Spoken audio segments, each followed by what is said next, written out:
Hello, we are the Knowles Insurance Agency, Richard and Samantha Knowles, husband and wife team. We've had the great privilege of serving Medicare beneficiaries for over 16 years. We are heading on 2 decades of service. Woo. So we have tons of clients, and the majority of our clients, we help them with a Medicare supplement or a Medigap plan. And so I just wanted to go over the idea of retirement with your Medigap plan and you're traveling the world, hopefully, because that's what I want to do. So you're retired and you're traveling and you're concerned with, oh, what if I have a medical emergency and I'm out of the country? Believe it or not, we've had this happen 3 times in the last couple of months with our clients. So I just thought I would go over this really quick. First of all, your red, white, and blue Medicare card, that's original Medicare Parts A and B, that represents nationwide coverage. You can see any doctor, any hospital in any of the 50 states, but not outside the United States. A Medigap or Medicare supplement, same thing. Those plans supplement original Medicare. What that means is they offer exact same coverage for you to see any doctor, any hospital in any of the 50 states, except the Medigap plans have additional coverage that original Medicare does not cover, like some foreign travel. I'm going to show you the chart here in just a second. So here is the Medigap chart. This is in your 2019 Medicare and You book, the red, white, and blue book. And it lists all the Medigap plans, or lettered plans at the top. At the very, very, very bottom, it says foreign travel emergency. That is where if you had any emergency that's medically necessary, it would be covered. As you can see, you pay 20%, and there's actually a little more to it. It's within the first 60 days of travel. After a $250 deductible, you pay 20%, and the benefit pays 80% up to $50,000 for this benefit. Now, as you can see, not all the plans offer it. C, D, F, G, M, and N offer this foreign travel benefit. So the first pointer is remember that you're in a different country. You're not in the United States. So they don't have the federal health insurance program of Medicare. So when you hand them your red, white, and blue Medicare card and then your Medigap plan, they're going to look at the cards and go, okay, thanks. Now, they may know a little bit about the program, but they're not going to know that, oh, your red, white, and blue Medicare card's original Medicare. That offers nationwide coverage.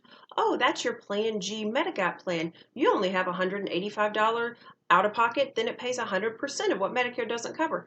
They may not know the details of your plan. So you give them your red, white, and blue Medicare card and your Medigap card just to assure them that you do have coverage. And you can even tell them I have up to $50,000 in a foreign travel benefit. So you can let them know, but they're not going to look at your cards and know exactly what it is. That's number one. Number two, if it's a tourist attraction area that you're visiting, it's a cruise, and it has really commonly visited ports, or again, you're seeing the Great Wall of China or the Eiffel Tower or monuments or something, you're probably not going to be the first Medicare beneficiary that's needed care.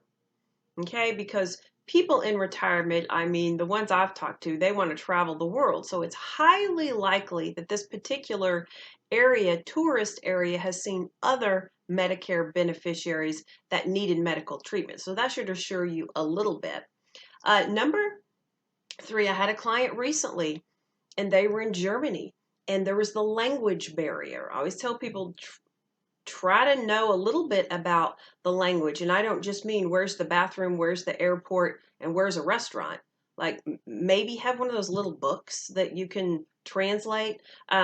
But I had a client recently, her husband had a heart attack and they were in Germany. And luckily their daughter spoke German. They flew her in to communicate and negotiate. Otherwise, she would have been pretty lost. So maybe try to know a little bit about the native language. And number four, just you're going to have to do a lot of negotiations because they don't have a set in stone process, I suspect, with U.S. citizens. So it might take some effort and some communicating on your behalf. My point is, when you go to a doctor in the United States, they grab your cards and they go to the computer and enter your information. That tells them, oh, you have a $20 copay, or you only have to pay 20% of the bill. And then they check you into a room. And there's a simple process here in the United States. I don't know how that process, how easy it is. So my point is, you might have a little effort in communicating and negotiating the payments and the bills and things like that. And the last thing is, make sure that you pay whatever it is that you need to pay to get treated and released. They may only require, a 20% payment, or they may not require you to pay a payment in full. They might send you home with a bill. Who knows? But negotiate and do whatever you have to do to get treated and then released.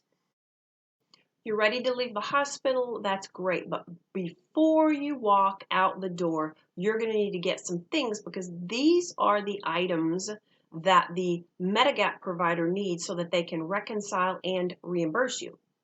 Number one, you're going to need to get all your medical records from every single provider that you saw, every nurse that treated you, every anesthesiologist, whatever bills that you're going to want reimbursed. If they charged you $20 for a Tylenol, then you're going to want every single bill from every single provider that you want reimbursed.